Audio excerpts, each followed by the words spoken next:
looking, or has he got into the habit of where he's making enough money right now selling the paper to live?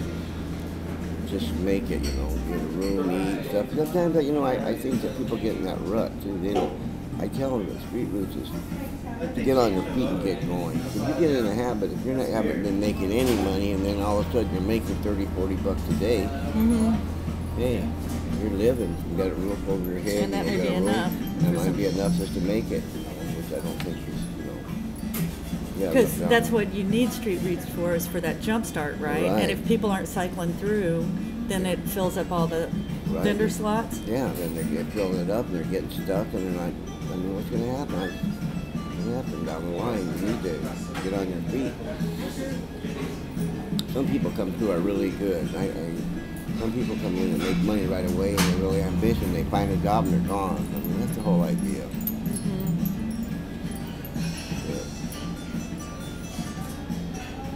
Well, I guess I'm wondering about what you were saying earlier, that when you mentioned the minimum wage and the unemployment compensation. I mean, what's your experience with that? Were there times when you had a job and you still couldn't pay for a room? You know what I mean? Oh yeah, I mean, I've had jobs for wages where I could get a room, but I mean, where I was living was terrible, because that was all I could afford. Because that was all I was making. But yeah, I mean, if you look at the rooms now, apartments, they're outrageous. They're expensive in Portland. Yeah, in Portland even. We're not talking about California or anything else. We're talking about Portland. I mean, it's well, yeah. I mean, those little places downtown like the Joyce and the Kent. What are they? If you stay at night, they're like what? I don't know what they are. They're like 150 a week, I think. And that's way out of the ballpark for somebody who's selling papers. Sure it is. Yeah. Way people, what they get rooms, they get those rooms where they split with a person. Yeah. You can get 2 or 3 people in a room. And what do they run? They run, I think they pay like $12 or $15 a night. So that works out to. Yeah, that works out to if they're making. Yeah, but that's still a lot, right? Yeah, that's a lot. 84 a week still. Yeah, and you have to make that $12 or $15 every day. That's not counting your food. You got to make that every night.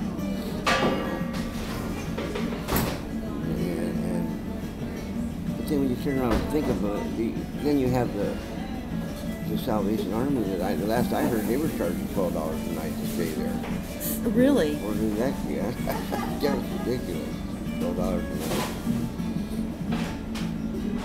So there's not a lot of places for people to stay.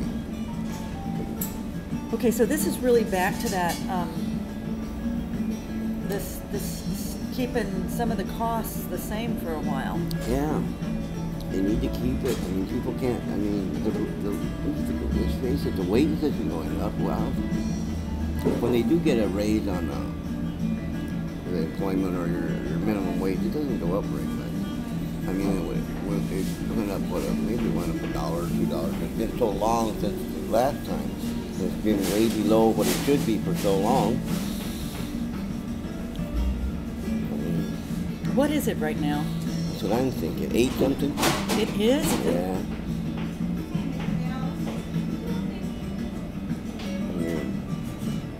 At $10 an hour. I mean, I was doing landscaping and stuff 10 years ago for a guy who was giving me $10 an hour.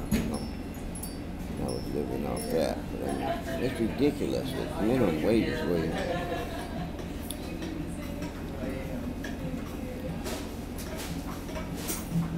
Because you figure when you're working, then that kind of takes away, doesn't it? When you're working, you can't get, I don't know if you can get insurance or not, but if you have a job and pay minimum wages, and if they don't have any benefits, you're kind of messed up right there. You have to pay for your other things. Which cuts into your capacity to pay for a room. Exactly. And food room and all your extra things. And if you have to drive to work, yeah. you're messed up. So. So yeah, I just like to see things kind of stay the same in those things, and until people get on their feet. Maybe the government could help people keep everything in it. But I know we're way in a hole too. Well, That's what they say anyway. But we'll see. Yeah, I don't know. You know, maybe I'd like to see a lot of veterans come back home too, but I think that war kind of cost us too much now. We might have been making money for a while, but I think we're kind of losing money now, so I think it's time to get people back home. are you encountering any of the veterans this time around? No, I haven't. From Gulf War and from Iraq? No, I haven't this time. I did it to the VA too a few times. I haven't really talked to them. I haven't encountered them. So they're not coming in so far? So far they haven't, yeah. So, I imagine, because I've really heard that it's... Well, I imagine, they're having problems. But I mean, you know, now at least they're taking care of them a little bit better than they did. They're more aware of things than they did in the Vietnam War, so I think that they're a little better off. But Well, still, you know, they're still not doing what they should. I know that. I heard a lot of their, you know, like that. A lot of their equipment was faulty and stuff over there. If they were getting faulty equipment, they were having to buy their own.